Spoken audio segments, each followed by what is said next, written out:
Good morning, good evening, good afternoon, wherever you are in the world, welcome to the show. This is the Millennial Millionaire Podcast, and I am your host, Stephen Cohen. This podcast is focused on bringing some of the wisest minds from across the globe to discuss concepts, strategies, and ideals that will lead them to be top performers in their respective industries and their lives. This show is for the millennials and millennials at heart to transcend their mindset, their health, and their income to the next level. We are so excited to have you on this journey with us. Welcome to the show. Millennial Millionaires, welcome back to the show for another episode. Today we have a unique but extremely exciting episode for you guys. This will be our first ever tag team. So we have two special guests in the room, actually their studio, which we'll get into in a second, and just super excited. So over here to my right, we have Mr. John Orlando, Mr. Serial Entrepreneur. He's current host of Action Junkies, featuring people like Dana White, Grant Cardone. He started his career as a stand-up comedian, launched a PR company, and now focuses mainly on podcasting and co-owner of Sticky Paws Studio, the studio we're currently in. And then we have Mr. Travis Fleschner in the house, co-owner with John of Sticky Paws Studio, an online creator for the last 2 decades, and a local UNLV grad, which inspires me because I'm a UNLV dropout. So super excited to have you guys on the show, man. I'm excited for the double team. A fellow alum from UNLV. Yeah. Did you get alum status for that, for dropping out? For dropping out, you put in enough credits, at least one.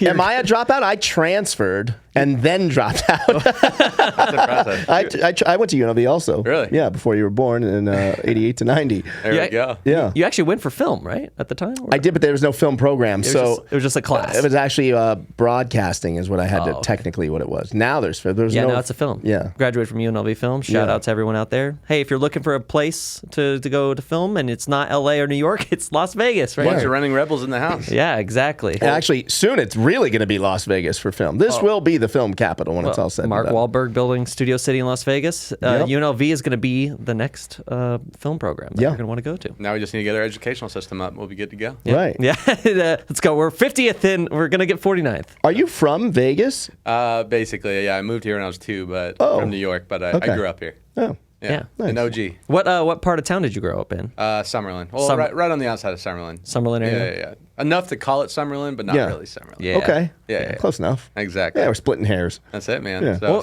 What was the first time you went to the Strip, like, for recreation? Like, at Las Vegas locals always have different stories, because I grew up in the Northwest area. Didn't leave that zip code until I turned 18 to go to college. And Come on. Yeah, no, never went. I went to the local casinos, but what are you going to do as a 12-year-old? It's not even just to like see the volcano erupt or something, the water show, nothing? No, literally nothing. Wow. interesting. I had a fake ID when I was 17. I love this guy. All right, yeah. I was in a fraternity my 1.5 years of UNLV. Yeah. So, the Strip was fun. Which I'm actually grateful for because I feel like I got it out of my system. Now, was the fake ID to drink or was it for gambling? Clubs, drinking. Okay. Yeah, I don't think I've gambled till I was actually 21. I think I was always scared they would take it away from me and like arrest me or something. Got I it. feel like they take it more seriously than just getting into a club. Because I think if you win decent amount of money, you legally have to potentially. Oh, yeah. Well, yeah, you're screwed. your Like, social, if it's like a slot machine, like a jackpot, you're not getting paid out. Yeah. But blackjack, I was pulling off at 18. Really? No. Yeah. Really? Yeah. Which when I look at photos of me when I was 18, like, what were you guys thinking? Like, when I was 18, I looked 12. I mean, like, I don't understand how that happened, but yeah. Yeah, here we are. Yeah. Vegas has come a long way. So, John, I know you're a native here in Las Vegas. Well, LA originally, but I feel like a native because I grew up in the kitchens of the Riviera and the Desert Inn with my dad. As he was performing and singing in all these places. So yeah, man. It seems like you're pretty integrated in the culture and society. Mm-hmm. What do you think has happened to Vegas? Why do you think it's grown so much? And what do you think is on the cusp of this new Vegas Central that we're experiencing I think LA moved here.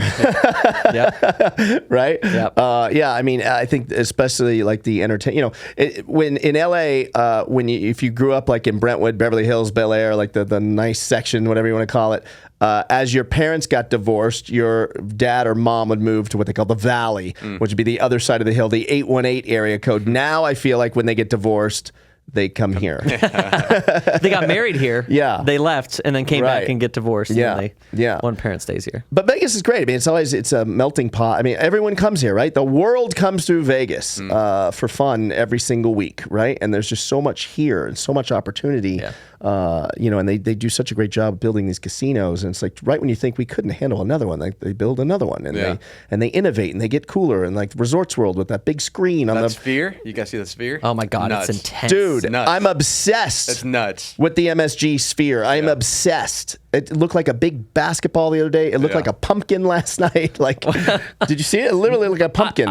There's a spot in my neighborhood where I can kind of like look over and you just see the dome glow the city. It's like what the Luxor was when it first came out. Like, wow, look at the light. And now it's just like straight up like. We went to opening day at Del Mar Racetrack a couple days ago.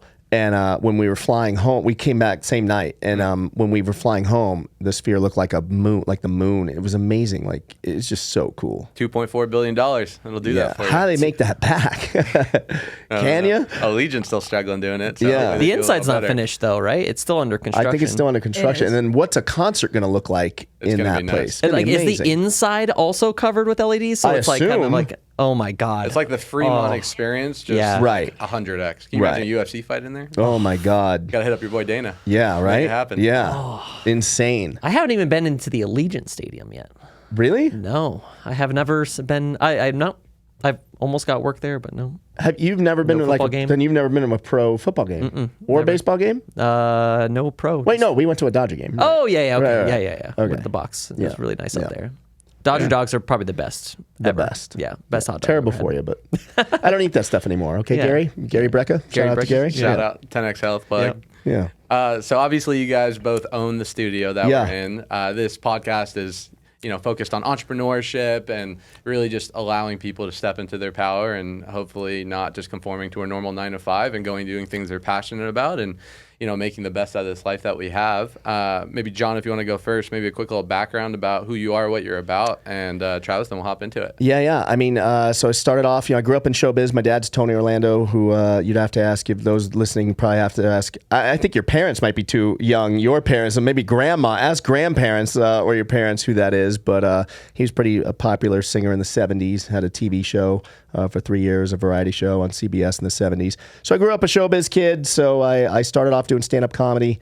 For him, I was awful. And luckily, I had job security. But even then, I don't know. When I look at old video, I'm like, how did you let me go out there like every night? Like, it's so bad. You made the old folks laugh. Yeah, it was so bad, though. It was like one click below knock-knock jokes, below knock-knock jokes, I did that for 10 years. And I used to open for like a lot of people in my dad's category, like Wayne Newton, Tom Jones, Paul Anka, Dionne Warwick, etc. Did that for 10 years, got a little burned out, living out of a suitcase. It's fun working in Vegas, but how many times can you go to like Minot, North Dakota to tell jokes, or Sault Ste. Marie, Michigan, or Council Bluffs, Iowa? It gets kind of old. Tough crowd. And then tough crowd. And then September 11th happened, and nobody felt like laughing. And I thought I was going to take a couple months off until the world went back to normal. And then I started a PR firm by mistake, by accident, just like one series of events led to another. And before I knew it, I was making as much, if not more, with this PR company than I was doing stand-up. And I stuck with that for about 10 years. Every 10 years, I seem to shift into something else. So we have like maybe 7 years left together. 7 years. Before we exit, right? Yeah. This time we're going to exit. Yeah. Before it was just shutdowns. This one we're going to exit because luckily I found this guy. I was renting time as you do now here. Thank you. I was renting time down the street at another studio, and Travis was the engineer over there. And so I'm going to segue into Travis here for you. Travis was the engineer over there, and he was just great. And I made the remark then. I think you were probably 22 then, right? 21? Oh no, I was like 20 or 19 or that's something. crazy. Like that. And he was just, I don't know, man. How old are you? 30 as of last week. No, So congratulations. do you see it too? I mean, you're probably way more mature at 30 than I was at 30, but like the 20, let's call it the 18, 19 to 25-year-olds are bigger, better, faster, stronger, 100%. right? Everything. Is that because of that? Is it the iPad? Is it just technology? They grew up with it in their hand? Is that what it is? What is it? why are you so advanced? I think Access to information. Yeah, there you I go. Right. imagine. You're not comparing yourself to, your buddy you're playing recess with. You're comparing yourself to the 17-year-old multi-billionaire Yep. in Dubai. And you're Stupid right. I think you're right. You're comparing yourself at an early age. Like, I wasn't wired thinking about my future and stuff like that until it was like, I don't want to say too late, but kind of got a late For start. most people, too late. Yeah, and so I noticed that with Travis early on, and then I was having some trouble with that studio, not Travis related, but just booking time and stuff like that. They weren't very accommodating, and I had a lot of shows over there that I was paying for, and it was getting really expensive. And whenever I had a problem, like with ownership, I would kind of go behind their back to him because he always was very accommodating, and he never said no. Like, he was like, yeah, I'll come in late, I'll do this, I'll do that.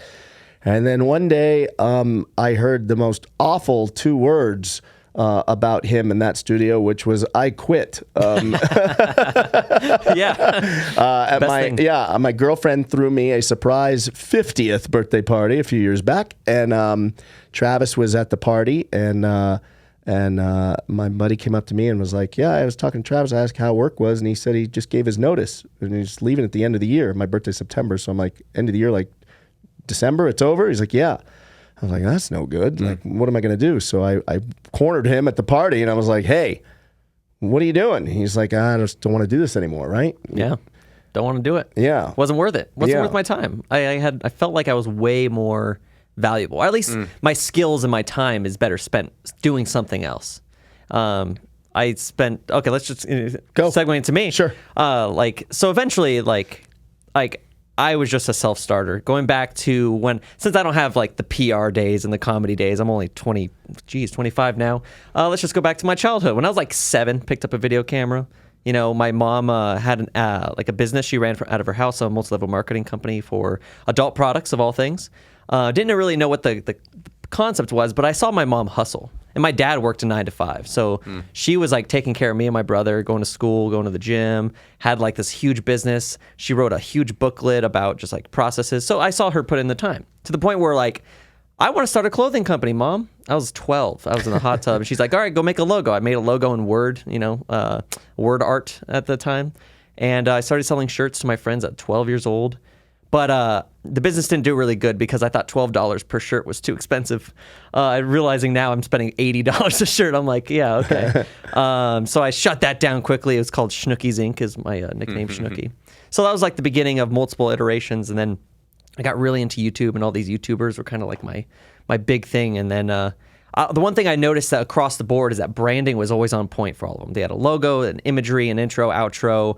They had their business cards. Like, that was what made you a business, is the brand. So compared to my friends at the time, I just had like a propensity to just strive for consistency.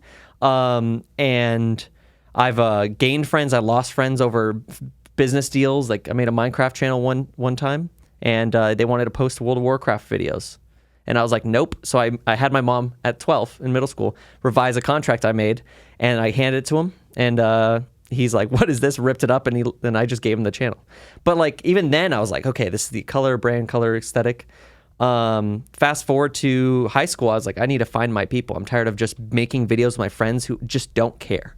Like, there's just not there. Like, nobody shared the same type of passion, like waking up at really early in the morning before school to edit video, go to school, teach my computer teacher how to use her own computer, and then come after school and then make more videos and stuff like that. I went to high school, went to journalism, ended up being the lead editor of the school news, producing an episode a day. When they would record it, I'd release it the following morning. It was like the beginning parts of like what I call here at the studio, the workflow. How important focusing on the process rather than really the product, like simultaneously. If you can make something really awesome, but it takes you 14 years to do it, then it's a useless product or result. Yeah. Then at the time I was graduating high school, went to UNLV. I was like, all right, finally the film program. I want to be a filmmaker. I know what that means. I want to be a director or whatever. Then I realized that even people who go out of their way to go to college still don't know what they want to do. And the film is always the backup plan for everyone. So it's like, oh, I don't want to do accounting. Let's just do, let's go to college to get a film degree. And I realized that 80% of the people there are just useless. And going to like the mastermind thing is like, I just needed to find people willing to get shit done. Like, there's just so many people just like coasting. They're like, this is what my mom said. This is what my parents said. This is what I'm doing just because it is what it is. I'm like, so I met a few people there, but I knew that I needed to intern. I needed to go somewhere in the city. I started looking up on Google Maps, like studios, just typing in studios, film studios. And Vegas is not a film city. So there was very little like work out there. So I emailed every single place with the word studios at the end to give them my resume, give them my background, YouTube, whatever, and said I'll work for free. That was the subject line. And nobody called me back except for this one place that I met you at. And I worked there for 2 years, interned. But eventually, like I turned their podcasting platform, I turned their non-existent podcasting thing into the podcasting giant that they were at the time. And I was doing it with like duct taping XLR cables together, weird buzzing in the system. It was trial by fire because everything was my fault. I took accountability for all of my issues, all the issues that were happening, even though like the equipment was broken, the lack of budget, whatever. But it really taught me that like as long as you try your best, you really can't hold yourself too accountable. Like if you know you put everything in, you woke up early to do it, you had as much resources as possible, failing felt better, you know? So like every day I was okay going in knowing something would mess up, but knowing that I would do my best to make it happen, which made every iteration better. Then I realized I hit a glass ceiling at this place. And that was finally for the 1 year they were paying me, but it was like, chump change compared to what I could be making in freelancing, filmmaking. And I was just like, all right, I'm going to put in my 4-month notice to this company because I knew that I was the backbone of their tech operation, right? I like find a replacement 4 months. They didn't believe me. So I went to his birthday and I said, yeah, I'm leaving this place. They treated me good, but I'm holding resentment because I wanted to be a filmmaker, right? But it was really just because I didn't have any ownership. I was building their company, their client base, all off the back of my relationships with the people and my technology. I went to him. He's like, oh, I want to start my own studio. I'm like, that's a dumb idea. Don't start your own studio. Like, you're just going to rent out an office, decorate it like this, and just run out of it? Where's the scalability in that? We need to start a business. He's like, okay, what are you paying? I'm like, nothing. Blood, sweat, and tears and equity in the company, and let's make it something that it can grow into. I knew that John was doing something called the Podcast Junkies Network, which is a group of shows that will scale infinitely, having 1 million shows or even 10, 20, 30, and renting action junkies, fitness junkies, political junkies, etc. Yeah. So he's not doing that in an apartment or like an office boardroom. Like we got together. We're like, we're going to build Studio A and Studio B. We're going to scale. We're going to have a team of people. But right now it's just me, him, and a few other business partners. And like I focused, and he gave me all the resources I needed to make the workflow work. That's the multiple cameras, the lighting, the training of the engineers. Like the show you're watching right now is actually edited by a person, Amber, back there, editing live. So the intro you saw, the lower thirds you saw, the outro is all done during the recording to streamline the process. Because I know, as one of the laziest people in the world, I want to spend the least amount of time on something with the highest amount of output. Applying that logic and like the 9 to 5 or the entrepreneur grind, understanding that my goal is to replace me and replace him to make this company functional so that we can go to business conferences, have meetings, and know that at the end of the day, what kind of is driving the engine to the network or to the studio is always functioning. Yeah. And after 2 years, here we are. Man, it's an inspiring story. So a couple things I took away from that to unpack. First off, it's be clear on what you want. You knew film from the get-go from a very early age, and regardless of the avenue that you decided to choose, that was your chief aim. You knew that was your focus, and you were okay working for free. I know you guys are Gary Vee, fans, and I think a friend. And one of the things that I learned from him as well early on in my career, it's okay to be an apprentice. It's okay to work for free. It's okay to maybe get underpaid for a short amount of time in order to gain the skill set, the network, and the experience in order to use it as a catapult to eventually propel your career. So being clear on what you want and being okay to work, maybe in a situation that's not being paid, but you're learning what you need to. Mm-hmm. And then the second thing is, preparation plus opportunity equals success. Yep, for sure. When the student is ready, the teacher will appear. You knew exactly what you wanted. You knew your worth, which is big. Yeah. Especially for a lot of young people out there that are conforming to a 9-to-5 or conforming to a job because of the illusion of safety. Yeah. When we all know that that's not the case at all. The only way you're safe financially is betting on yourself, not someone else. But you being willing to get out of your comfort zone and bet on yourself attracted someone like John, who had the resources, the network, and the experience. And now you're running a super successful company at a young age with no fiscal equity, but sweat equity and making it happen. 100%. I think that's a masterclass for those listening on how to go from zero to hero and something that you're super passionate about. Yeah, and to double down on that, like I'd known you 18 months, 2 years. Not long. I mean, so it's not really a long time, and it's not like we hung out socially. Or I mean, I saw you once a week. Right, for the show. Yeah, the first meal was to try to get you on board. Right. You know, so it's like we live in a world now where you can reach people on Instagram and Twitter and Facebook and, you know, in the DMs and stuff, and like anything's possible. Like anything is possible. I mean, he's living proof, and me, by the way. I saw what. It's crazy to me that those people that own that place down the street didn't see what I see in him. It's mind blowing. I'm glad they didn't, because this has been great. But it's amazing to me how if you have the vision on either side of the coin, you can bring it to life. Yeah, one of the big questions. So I run a solar sales company nationwide, and in personal development or any Tony Robbins or anything you see online, it's like, you got to find a mentor. You got to find a mentor. And one of the number one questions people ask me is like, Steven, how the heck do I get a mentor? I'm broke. A millionaire is going to charge me $10,000 for his time. Like, how the heck do I find a mentor to help accelerate my learning curve? And I think it's adding value and putting yourself in a situation where you guys have a vested interest in each other. Like for me, growing up in entrepreneurship, I was broke. I had no college experience. I had no resume in terms of skill set or any money. But I was like, okay, how do I find an opportunity where I can make someone that has the life I want money? Right? For me, it was getting in the direct sales industry. I knew, hey, if I sell a lot, the people above me, my managers, my leadership, my executive CEOs, will now have a vested interest for me because now I'm adding value to their business. So they're going to be willing to trade their mentorship and time. How do you guys think young people, or really anyone, can go find or seek mentorship, like a situation like you did, Travis, with John, and help accelerate that learning curve? So from my point of view, I don't even look at it like I'm his mentor. I actually would argue he's just as much mine as maybe I am his. Like, to me, it's equal. Like he, It takes someone that has to have an open mind. Like on my end of it, you have to really know what your strengths and weaknesses are. And mine is follow up, follow through process. Like everything this guy excels in, I don't. Yeah. And I'm not afraid to admit that. And a lot of the stuff I kind of knew, but I didn't realize how bad I was at it until I entered Travis Flesher.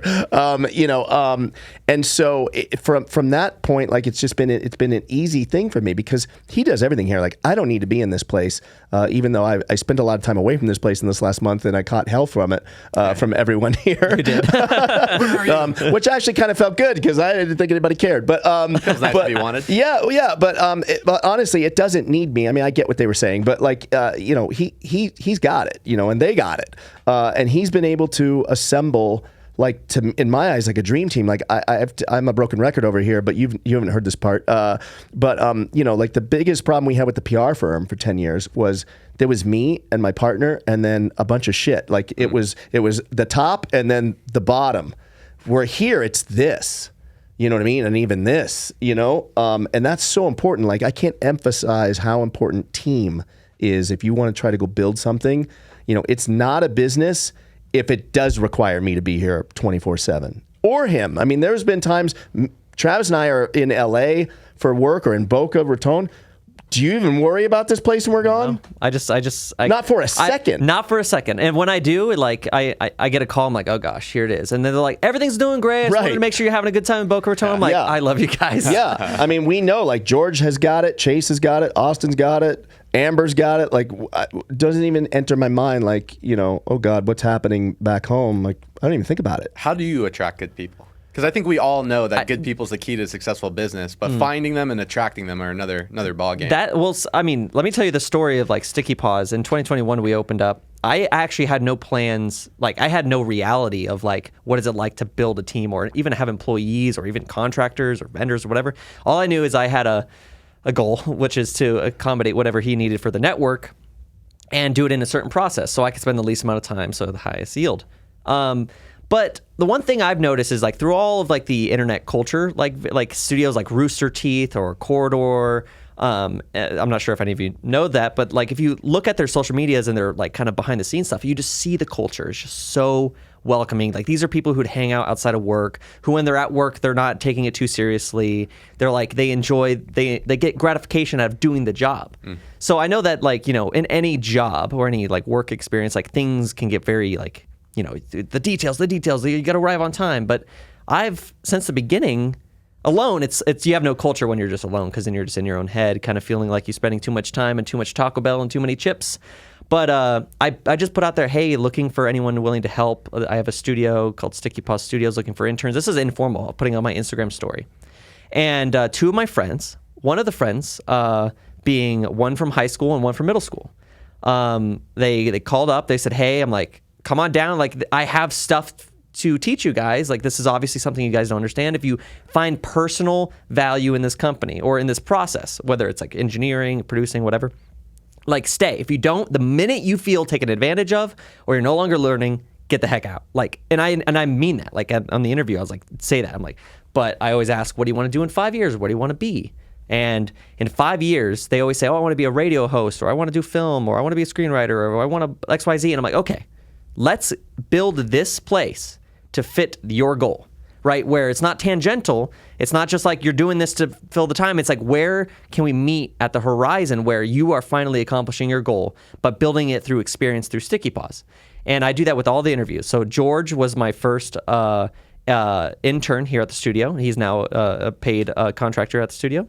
And then Chase, which is, the guy I was doing the Minecraft channel with in middle school. I forgot that was Chase. So it just showed you like our inherent differences. Not saying anything bad about Chase, but just like he went on a different track than me. He pursued music or did whatever. But I just stayed headstrong, and he called me back and he's like, hey, I really enjoyed what we did. I'm like, we're kind of doing the same thing, but we have money and experience and a purpose now, right?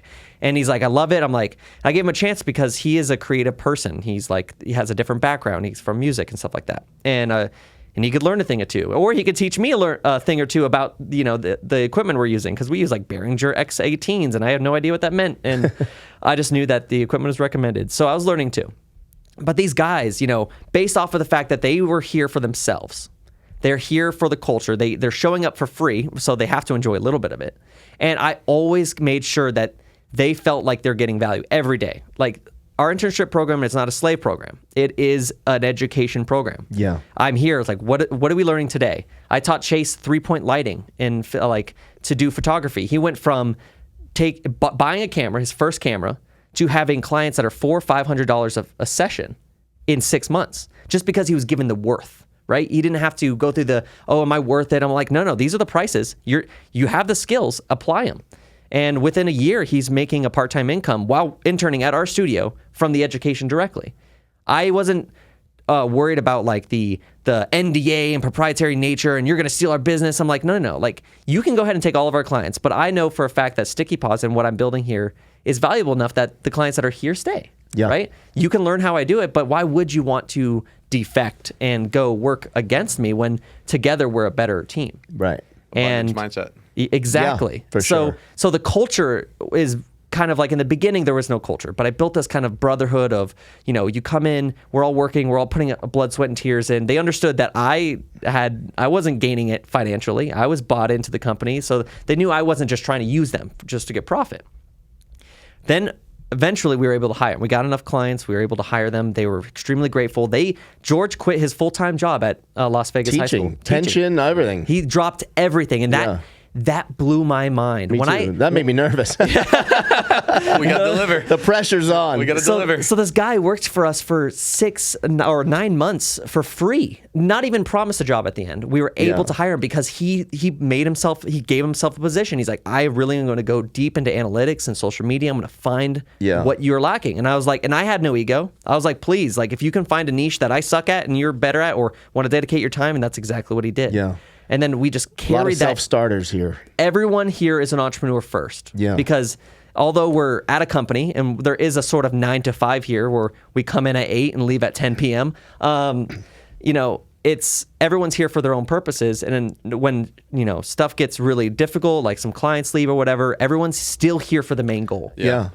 I mean, that's the thing that's been impressive to me is like they've taken the roller coaster. They ride the roller coaster. It's a startup, and it's ugly, and business is ugly, and sometimes things are good, and we try to reward everyone when things are going good, and then sometimes you lose your biggest client. Literally, I mean, there was one client that was responsible for like maybe 90% of the income at one point. Yep. And he went away, and so like I had to have like tell them like, listen, like when we gave you a paid position, it was based on this client. And I told you at the time, if this client ever goes away, your job goes away. It is what it is. But I got so attached to everyone, and like we all, I think, saw that we were on to something special.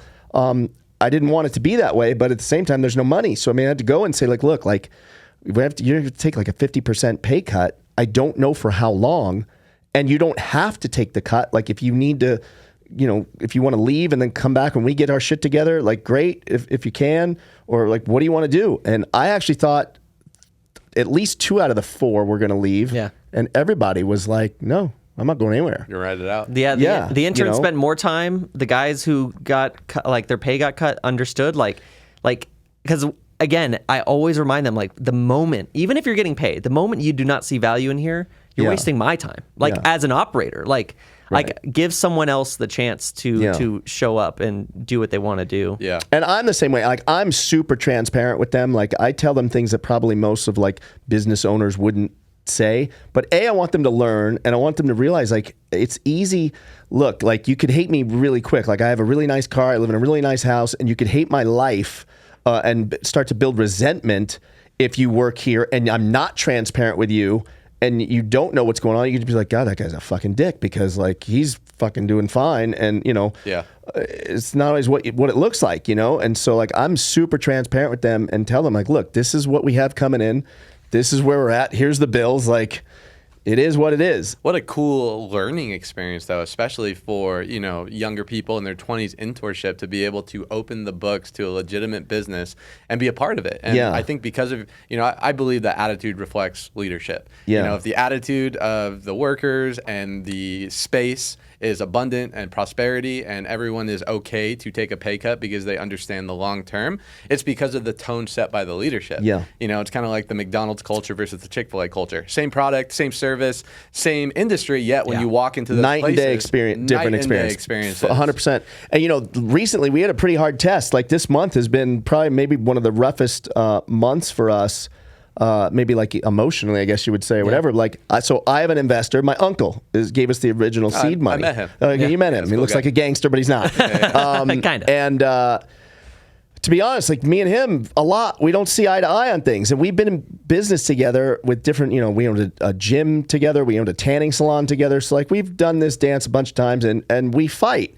And sometimes we fight in front of the kids, And I think they don't realize the history. Like we can play fuck you tennis, me and my uncle, and at the end to be like, you want to go get a sliced pizza? Like it's all good like that, but in the heat of battle, it sounds like, oh my God, there's a divorce coming. And by the way, that was on the table this month too. Yeah. But, I think it's hard. It's embarrassing to go through in front of everyone, but I also think it's good because they see life. Like they see, every single side of the business, and they see like, hey, some of the best relationships I have in business and personal started off on the wrong foot to this day.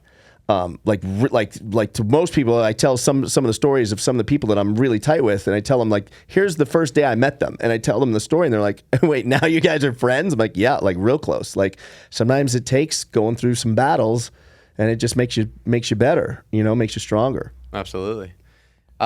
This place is unique in the fact I feel like I see a lot of MMA, UFC guys. Obviously, the Apex is right there. Was that by design, or why are you guys attracting so many MMA people? Yep, 100% by design. When so on Action Junkies, we talk about, like you said, like all things like adrenaline. So things I'm into, which is UFC. I'm a poker player. I play blackjack. I bet on sports. So that's kind of the stuff. I have a lot of respect for like people in the military. So I'm fascinated by like Navy SEALs or just anyone that's served and been to battle or whatever. I just cops, all that kind of stuff. Crazy shit. And exactly, stuff that don't have the balls to do. For sure. And when I was looking for a place, when I realized, we needed to find a spot. I was like, we need to be as close to as possible to the UFC. And literally, you hop this wall in the parking lot, and you're in the parking lot of the UFC. Yeah. As close as it can get. Yeah. It was 100% a strategy play. I think, like whenever you want somebody on your show or need somebody to be on your show, the easiest way to do it is just make it the most convenient. Yeah. And our biggest kind of like on junkies, when we first started, we only had fitness junkies, political junkies, and action junkies. Yep. And, we're trying to get in with Dana White, trying to get with the fighters. And, they go eat their lunch and then just hop over here. It takes literally 1 minute and 30 seconds to get over here. And so now it's not just that. Like, you get the first few in as friends, and then they're like, oh, it's just down the road. Then those UFC fighters start their own podcasts. Brandon Moreno does the UFC champ, does his show here. O'Day Osborne does his show here. Misha Tate's about to start doing her show here. I think Brittany Palmer and Ariane Celeste are going to start doing their show. Correct, yeah. Here, so and we've got a lot. Definitely the proximity of the studio is a lot. And just the proximity of us to the Strip as well. We're only 15 minutes away with no traffic to the Strip. And that's very important because like so many people fly in for John's show, or you're just passing through for a convention, and having an Uber driver have to drive 30 minutes is not good. Yeah. Right? I live 3 minutes from here. Exactly. This is why I was sold. Yeah. This is the south end of town, but yet it feels more central than anything else. Yeah. Yeah. Like where I grew up in the northwest of Vegas, that felt like the boonies. Like that's out of the way. 45 minutes away from the Strip. Yeah. Yeah. John, you touched on this a little bit about, obviously you run multiple shows. Travis helps facilitate it. How important when creating content is speaking about things that you actually are interested in, passionate about, or have some type of relationship with? I think it's definitely important because it just makes it easy to talk about the stuff like I do zero homework when I have a guest on, maybe to a fault. Yeah. But I like to just wing it. I always say like a good podcast is like lunch without the food, or it's like a first date without, it's like just getting to know someone, but in front of people, or on camera. And so it's second nature to me. Obviously my comedy background probably makes it easier for me to talk with no problem. Yeah. And I'm not, everyone's process is different. I don't think there's anything wrong with preparing. But I think sometimes when you prepare, you get so hung up on the questions you want to ask, you miss out on conversation. Yeah. Because you're so focused on, okay, I asked a question. When he's done, I'm going to ask this next question. And you might rather, or, if you're going to prepare questions, great. But be open to, let's say you've got 10 questions prepared, be open to, I only got to 3 of them. And then you get that guy to come back, next time. And there's stuff I wanted to go over with Dana, but we ran out of time, but next time he comes back, we'll definitely talk about it. Arguably, some of the most popular and viral moments from your podcast wasn't even on your radar when you started. Correct. Like you were just like, oh my God, you look good. As like a compliment. With Dana. Yeah. I mean, that's a great point. I mean, we had Dana on, and I go to every fight. So in the summer, there's Dana White's Tuesday Night Contender Series, and then Saturday there's a lot of fights at the Apex. So for a whole summer last year, I would be fight at the Apex on Saturday, Contender Series Tuesday, and then another fight back at the Apex every single week for like 6 weeks. And I watched Dana before my eyes, like go from, he was always kind of a big jacked guy to like lean jacked machine. And my first question, I had no clue what the answer was. I just said, dude, like you look amazing. Like what's going on? Like, I don't look like this. What are you doing? And that's when he said, I met with this guy, Gary Breck, and he looked at my blood work and he told me I have 10.4 years to live. And that clip got like 9 million views on TikTok, 8 million on Instagram. It was crazy. It's nuts. Yeah. I'm a big UFC fan as well. So I obviously follow Dana, follow the UFC. The whole transformation of the UFC is inspiring in itself. Probably one of America's greatest success stories. 100%. Turning around a business. Obviously, Dana. You study the sport. You're a fan of the sport. Yeah. Why do you think, or what playbook did the UFC have, or what do you think allowed them to evolve into what the UFC is today? I really think it is Dana. I mean, obviously the fight, getting, signing great fighters, obviously, at the end of the day, if the fight product isn't there, it's not going to be good. But their production value, I don't know if you've ever spent any time watching any of the others like Bellator or whatever. It's night and day. Yeah. It's night and day. I mean, the live experience at a UFC fight is so different than Bellator or PFL. And I'm not shitting on them, but, also, the UFC's got some years on them, doing it more, than the other and some bees. Organizations. Right. And I think Dana's the X factor. I think if you watch early interviews of Dana, like when he still had hair and he was in a suit and tie, and the way he talked was just different. it wasn't until I believe he actually went and talked to like Lorenzo Fertitta and was like, dude, I feel like I'm not even me on camera, like in these interviews, like, I'm not dropping F-bombs or whatever. And like Lorenzo was like, dude, be you, drop the F-bombs. And like, whoever saw a president of a company dropping F-bombs and going after, people when they ask a stupid question or something. And I really think that's what made it like, I'm just as excited to watch the fight every week as I am the press conference with Dana right after. Right? Yeah. I mean, what does that tell you? I mean, that's a strong brand. Yeah, the interviews fighters and Dana's interview, I get, to your point, a lot of value from. Right. It's exciting stuff, and you get to peek into their life. And for me, I'm a big success principle guy, so to see MMA fighters, especially the elite with championships and what these guys go through, I don't think it compares to any other sport out there. And just to hear, their mindset and their principles, and Dana in itself, I agree with you. It's entertaining for sure. And he's the only fight promoter, I feel like, in the history, if you add boxing too, like, who else has reinvested into the actual fighters? I know a lot of people, shit on him and say, oh, fighter pay, whatever. But like, there's the UFC PI right here. They don't pay for food. If you're on the roster, you go in there, you can have breakfast, lunch, and dinner for free. It doesn't cost you anything. There's an elite training center, therapy pools and weight room and everything you could possibly need as a pro athlete. And he spends the money marketing the fighters, no one else has done that. And that's, to me, been the difference of why everyone likes UFC. I mean, that's why it's viewed as there's the UFC and then there's all the others. I mean, everyone wants to come here. Michael Chandler was the face of Bellator. Arguably probably was getting, I don't know, but I would imagine he probably might have even gotten more money at Bellator than he did at UFC when he first came over. But he knew, like, this is where you got to be. If you're a fighter, you got to be in the UFC. Just like if you're a football player, you got to play in the NFL. Well, like, there's literally no difference between, on some like programs like for football, golf, soccer, all these things, like, it's better on television than it is in person, or it's slow way too. Yeah. UFC, the production on television, amazing. You go there and it's even more amazing. Even in like a stadium where you can't even see that it's the energy, like, the difference between all that is like, I don't want to go to a golf tournament, but but the ESPN golf is like better. But like, that doesn't exist because the sport is just inherent. And I think it also has something to do with like our tribalism, gladiatorness inside of our Dana blood. Says it's in our DNA. Have you been to a fight at the Apex yet? Not at the Apex. Okay, verbally binding. We're going to a Contender Series fight in August. Let's do it. Starts August 8th. Maybe the Tuesday after that, whatever. I'll get with you offline. We'll figure it out. It's unbelievable. The Apex? You can hear them smacking. Yeah.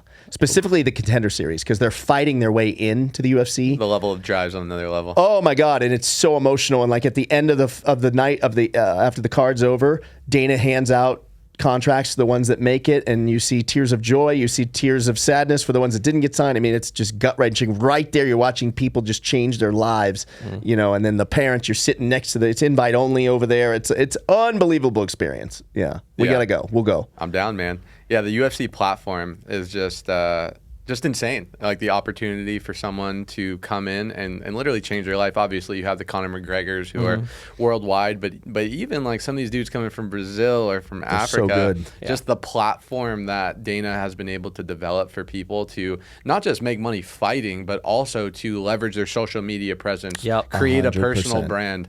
I mean, some of these super successful brand fighters who maybe don't make hundreds of millions from the UFC, they can go on and change their life. So totally, it's inspiring. Yeah, equal opportunity, for financial gain, right? Like you can not speak English, not know anything, but just like work hard, and UFC can get you there. Not many American companies offer that to a global audience. So true. 100%. Let's talk about podcasting a little bit. Yeah. Obviously, you have multiple successful shows. Travis, you facilitate and you see podcasters come in all the time. Yeah. What do you guys think separates good podcasts from great podcasts to 1% podcasts? You want it? Yeah, I'll take it. I knew you wanted it. I literally just outside of the pitch, just every single time I talk about it, it's just evident. Like we probably have easily over 1,000 episodes just under our belts from all the shows, from all the engineers, from every opportunity, from somebody who can't pay a dime to do it to somebody who has all the money in the world. And generally speaking, like to be a good podcaster, you have to be a good influencer. There's no such thing as being a podcaster. It is you are an influencer who has a podcast, right? Yeah. You're this show definitely benefits from the fact that you're very adamant on using social media, promoting your clips, doing all that stuff. Because podcasting is almost like saying like, oh, are you a video maker? It's like, no, it's like there's no such thing as a genre of video, right? On YouTube. It's either are you doing a vlog, are you doing this, are you doing that? Podcasting here, specifically here at Sticky Paws, is like, we specialize in interview-based podcasting. So we don't do like scripted podcasting. We don't really do like teleprompter-heavy podcasting. We focus mostly on getting people on the seat, discussing, being an expert in their field, and talking about something they know. It's really no different than just having coffee with a friend or having a beer with the guys. So the bad podcasters, what makes a bad podcaster a bad podcaster? They come in, they do little to no research, and they have no vision. So no matter how much money somebody can give us to make their podcast as streamlined as possible and make the workflow, if they don't show up for themselves and show up for themselves outside of the studio time, Correct. They immediately crash and burn. That's the one right there, is the ones that come in and they just do the hour show or however long it is, and then that's it, and they just rely on the clips to get them there. You have to live, eat, and breathe it. You got to be on story. You got to be posting non-podcast, content as well. It's a business. It's a business, and you have to build the brand, and you have to not be in a rush, and you have to know like it's going to take some time. And years. Some people get there quicker than others, right? And that's just, there's tons of reasons why that happens, but that doesn't mean you won't get there.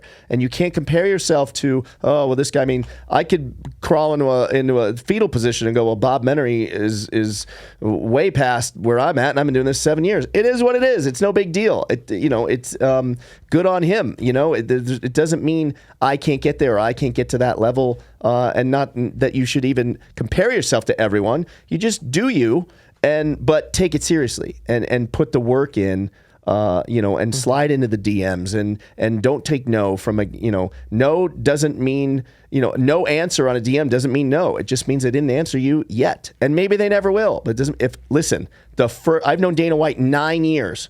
The first 5, and I had his phone number from the day I met him. The first 5 years, I'm not kidding, he never responded to a single text message. Get your head wrapped around that. For the first 5 years, he didn't respond to a single text message. Gave me tickets to fights, was super nice when I saw him at the fights. I'd thank him for tickets, and the next day, like, hey, thanks again. Crickets. For 5 years, to the point where I had to delete the thread. I had to delete the thread because I felt like a psycho. Yeah. I was like, oh my God. Crazy ex-girlfriend. Yeah, this is like unhealthy. Like, what's going on? I deleted the thread twice because I was like, dude, I can't, but I didn't want to change my tactic. Like, I still, like, the thing to do is to send the text and thank him. And then one day, we had a breakthrough, whatever. And then better communication and better and better and better. And then he did the podcast. And, but most people wouldn't do that for 5 years. Most people wouldn't even do that for 5 months. Yeah. They'd be like, oh, fuck, this guy's busy, whatever. But like, again, it doesn't, unless I used to say when I had the PR firm, when people would pitch sponsors, I used to say, or pitch anything we needed, you are in the business of getting yes, no, or go fuck yourself as fast as possible. And I don't care what the answer is. Because as long as it's not gray area, we're good. Yes, no, go fuck yourself. You want one of those three as fast as possible. And don't care if it's always no, and don't care if it's always go fuck yourself. It's okay. Like, we will get to the yeses soon enough.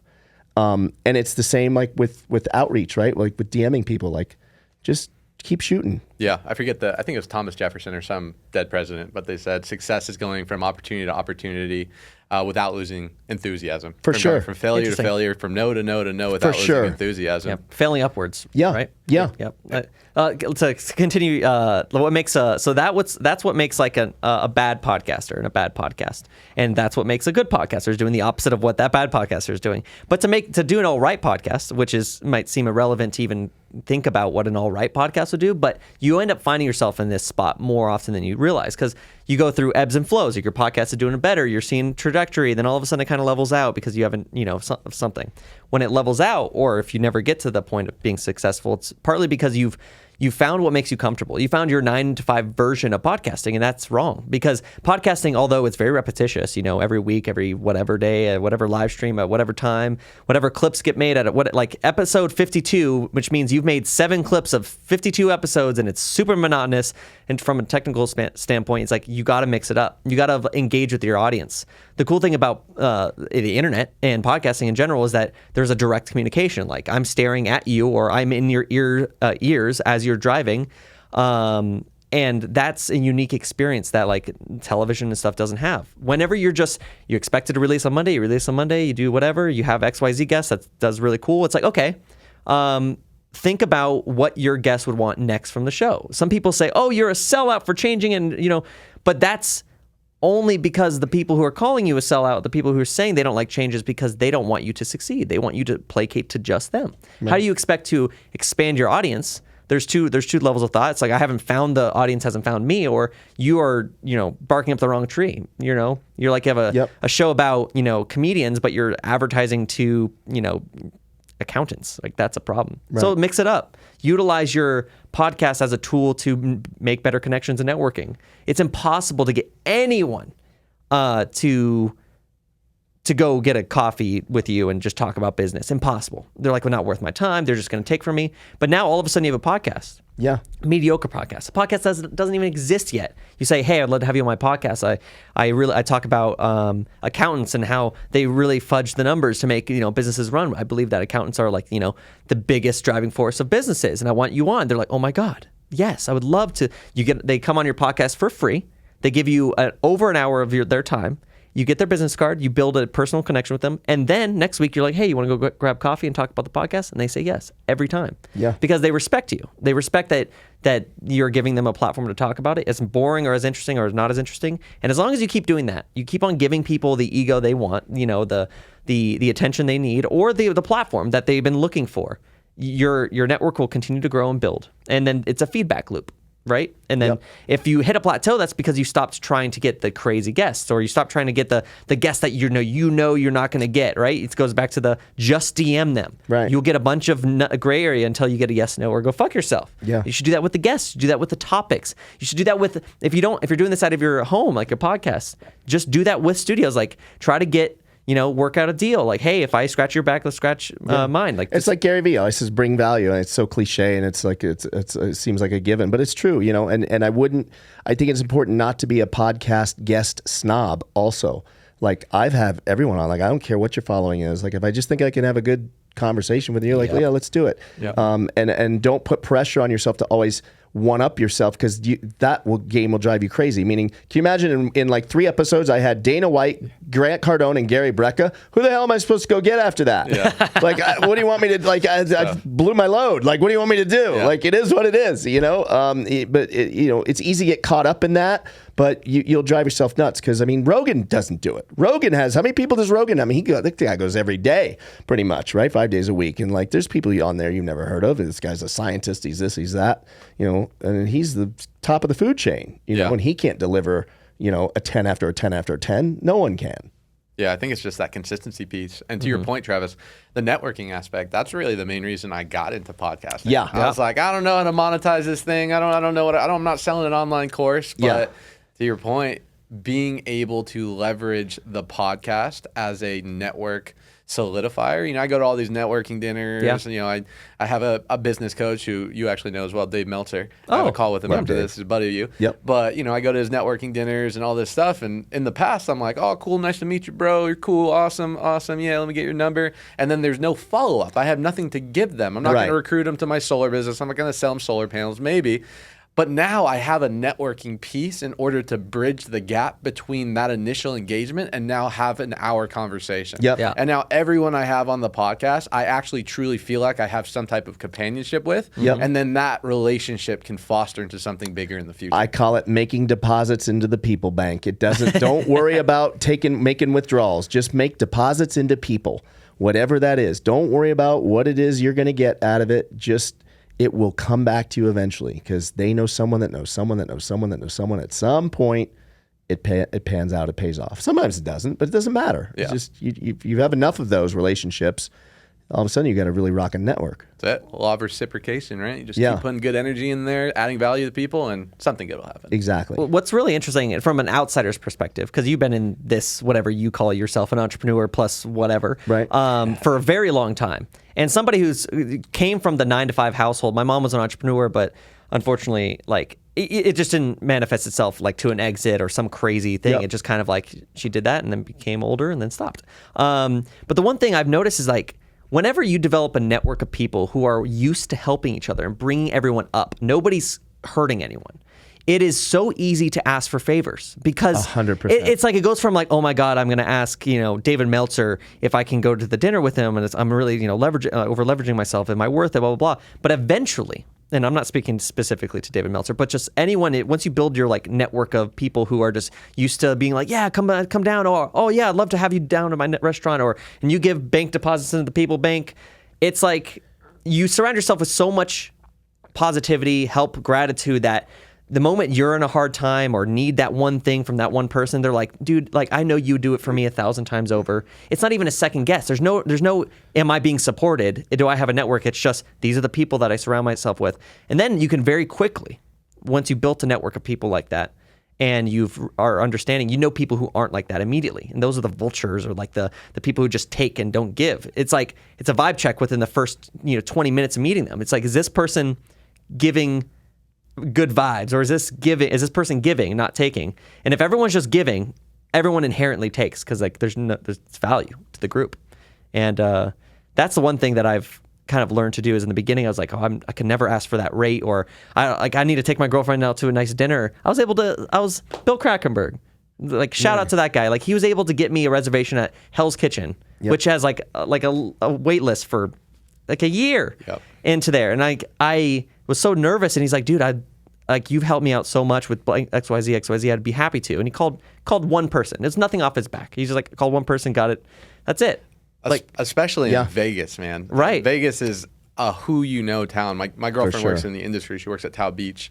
And, to go spend money at a day club or nightclub, if you're coming from out of town and not knowing anyone, to actually have a good time, she's ringing up $10, $20, $30, $40, $50,000 tabs, where because I know people in the industry, I grew up here, one text, one call, comp bottles, comp experience, comp dinner, everything. Yeah, right. And it's like just that factor of your network is your net worth. It's so true. It's cliche. Yeah. And I don't think people go to work hard enough to develop that network and genuinely foster those good relationships. Because that's a full-time job too. It is. And it's not instant gratification either. No. Yeah. It may not even be gratification for 6, 9, 12 months. Yeah. Yeah, 100%. So as we're wrapping up, guys, this has been awesome. Appreciate you guys having on the show. Both of you guys, obviously you being in media, you guys running a media studio. How do you build a community? I'm actually working on that right now. Yeah. Yeah, it's so funny that he says that.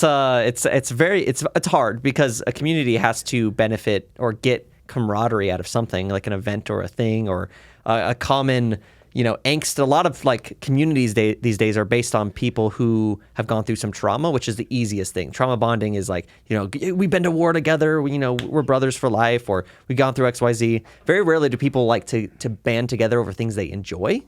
And usually people band together over things they enjoy when people threaten that enjoyment, which is a negative thing.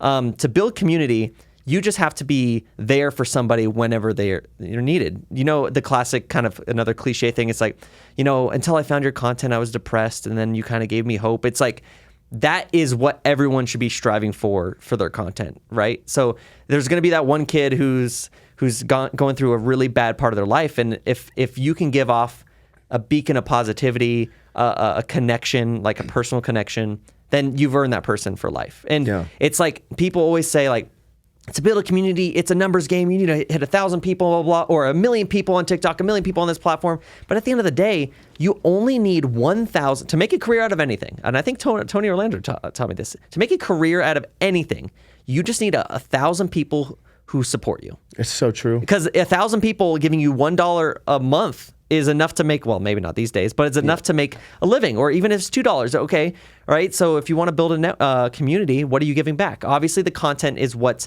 keeps everyone, it's the campfire to this community, right? But like, what is the benefits? Like, is there like a vendor giving away free tacos in the background? Is there merch? Is there events to go to? Is there a Facebook group you engage in? like, again, going back to what makes a good podcaster, it's somebody who engages outside of the content. It's like, hey, dude, notice that, that your birthday's today, love hanging out with you, or loved seeing you on the stream, or saw you in the comments. Like, that speaks numbers. To just say, like, hey, saw you on the stream, bud, at whoever, you kept him for life. And I'd also add to that is be willing to pivot, meaning, okay, action junkies, it's fighting, it's the stuff I like, gambling, whatever. But yet the most feedback I get, the most DMs I get is when I post, this 10X Health is the second round of trying to get in shape for me. In 2019, I lost like 30 pounds by just eating better, whatever, and posting that content and stepping on the scale and posting the pictures and before and after and that kind of stuff. I get so many DMs of vulnerability. People. Yes. And so like that would be something like I wouldn't have even thought, like I didn't set out to build a community like that, but yet people lean on me. Like I've been, again, it goes back to transparency too. Like, I'm honest, like I had a hair transplant of a couple years ago, and I posted the whole journey, like the photos in the operating room and all that stuff, before and after pics. I mean, I really put myself out there. And it inspires people. Again, I wasn't trying to. Like, I don't care. Like, you can make fun of me, whatever. Like, it is what it is. It's just, this is it is. As you get older, you lose your fucking hair. Like, it's not the end of the world, right? But I can't believe how many people, like, DM me, like, bro, thank you so much. And, a lot of them want to put themselves out there like that as well. But then a lot of them also just use me as, like, I'm the guy you can confide in. Like, hey, call this doctor, call this dentist, do this, do that.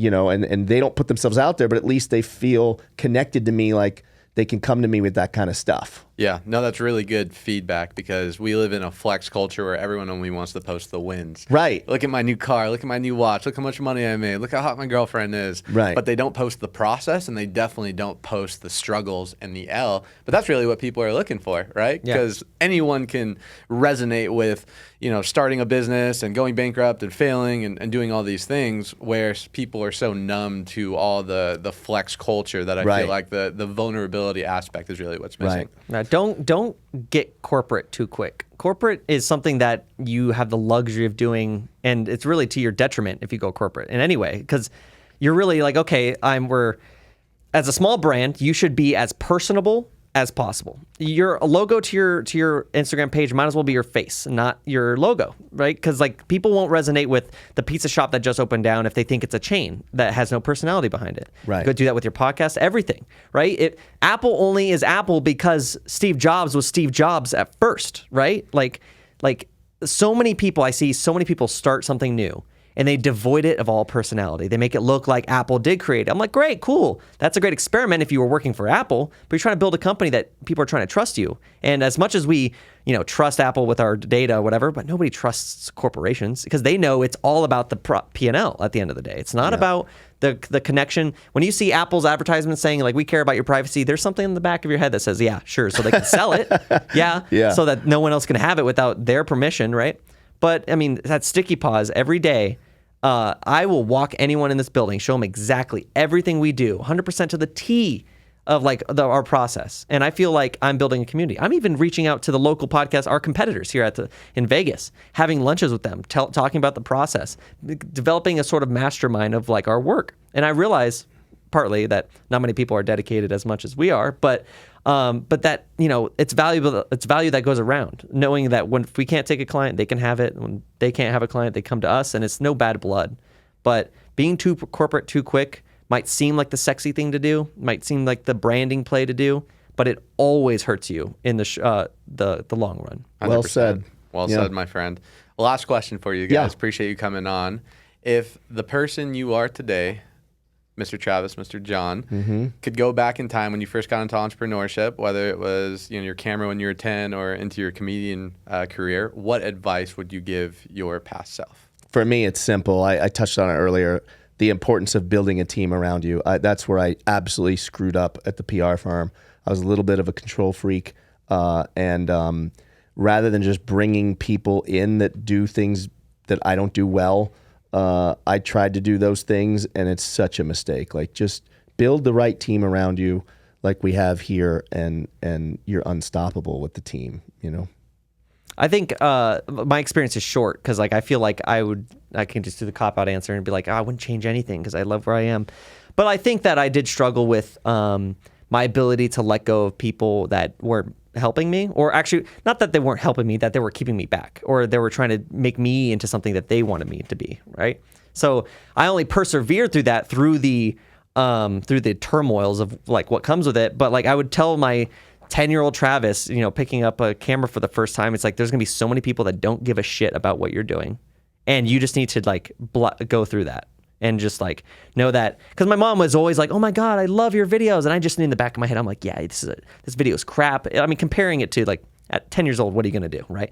But like comparing it to all the people that I was aspiring to be like, this is nothing, right? My mom's like, "Oh, it's so good," and I realized like she's kind of been the only person throughout my entire life that's been unequivocally on my side, like impressed with what I did. Because I mean, I'm sure at her age and at my age, she's like, "Wow, you're doing this at 12?" Like, as I'm older, I'm still impressed by my little cousins with iPads. But yeah, just like I should have dropped so many friends so much quicker instead of wasting my time trying to convert them into my team, right? Once, like, I only realized that ultimately when I went to college, and I just didn't have time for people anymore. I didn't have the energy to give them, because I had full schedule, part-time job, I was interning, I had a girlfriend that was terrible to me at the time, and I was just like, the people that directly like aligned with my vision, like we meshed immediately, right? The people who didn't were just like immediately like hard to hang out with them, and it just was, I had to go through that in order to realize like that was the tool I needed the whole time. And thankfully I built it even with the people here. Like if I don't want them here, they're not here. The other thing Travis learned, where like it's interesting to me, this could have been something that took him 5-10 years to learn. He figured out on the fly, like as it relates to me, meaning I drove him crazy in the beginning because he's so process oriented. I am not. And a lot of times I have everything up here and I can't even articulate it to you. Like I can't tell you how I do, what I do, why I do. And I think I drove him nuts in the beginning. And rather than try to change me, he just adapted literally in the moment and figured out, okay, how do I build this around? This is how rather than try to change me and get it to do it his way, which was probably the more efficient, correct way. But I just can't teach an old dog new tricks, So he figured out, okay, how can I make it John Orlando proof? And still, right? I think that's why we've kind of covered we'd make way more mistakes over a longer period of time if I didn't make that change. Right. Not just with you, but like any personality that comes through here. If Wiz Khalifa walks in here, I'm not going to be like, Wiz Khalifa, you gotta take off your shoes when you walk in. You gotta brush your feet. Like you gotta go get a doobie real quick. Right. But it's like if Wiz Khalifa's workflow is I need to smoke some weed before the studio, I'm gonna accommodate that. And I'm like, and there's a certain level of respect you have to come in with for me to give you that. But everyone here has their own process that they need to get into the work mindset or to function properly. And every single employee is treated differently here. That might seem weird and wrong, but that's important because some people have a kid at home, right? Some people don't have anything to do outside of work and all they do is want to work, and that's fine too. But some people just need those weekends off, right? Sunday is God's day. Like, we are so empathetic here to our hosts, our guests, and our employees to really make sure that we are a functional society of, content creators under like an agreement that we will accommodate for each other's specific needs. Obviously, if you're like, I only work 2 days a week, you're just not fit for the team. But we make it happen. Some people have once in a lifetime experiences to go to Austria for 8 weeks, and we accommodate for that. But we expect that there's proper preparedness to make that happen. When we tell John things, or like when John is scheduled, like, we know to, instead of blaming him for his process, we take accountability. Like the first time, shame on him. Second time, shame on us, right? That goes for everything. We can make a mistake once, and if we don't make it an active choice to change the process, to accommodate that thing, that's on us. We take 100% accountability here at the studio. If an episode gets messed up, it's like, okay, was it the host's fault? Probably not. Was it this fault? And then we just go down the troubleshooting checklist. And if we can identify something that could be changed, improved, or double-checked in the future, we make that change happen forever. The studio is only as efficient as its worst product, I guess. And if we can't deliver on time and consistently, not even with like just relationships, but like then we don't have a business, we don't have a workflow, we don't have a scalability, blah, blah, blah, et cetera, et cetera. Well said. I'm rambling on. Some bars, y'all. Yeah. Guys, appreciate you coming on. Thank you, man. The trio is a lot of fun. I may have to do these more often. Yeah. Where can the viewers find you guys if they're interested in connecting with you personally or want to come check out this beautiful studio you guys created? I guess I'm going. Okay. So my name's Travis Flesher. You can follow me at Travis Flesher on all social medias. But There it is. No, right there. Amber's on So if you're watching on Spotify, you should be. Anyways, but also Sticky Paws Studio. So Sticky Paws Studios, much like Steven said, like we want to focus on community and start involving people in our process. So I've been spearheading the community movement here at the studio to involve people like you who want to know how to podcast, what is it like to be a content creator, and just tips and tricks. So follow at Sticky Paws Studios on Instagram, at Sticky Paw Screw on Twitter, I guess, or X now that it's changed. Yeah, I saw that this morning. Yeah, it's a bit strange. But so I want to connect with you guys individually. I want to kind of be the mentor you need for what you need at the time. Join our Facebook groups, join our Twitter communities, join our everything, our Discord. Yeah. And we do some live streams as a studio too, just to hang out. There you have it. Yeah. Cool, guys. Millennial Millionaires, thank you guys so much for tuning in. We will see you next week on the new episode. Peace out.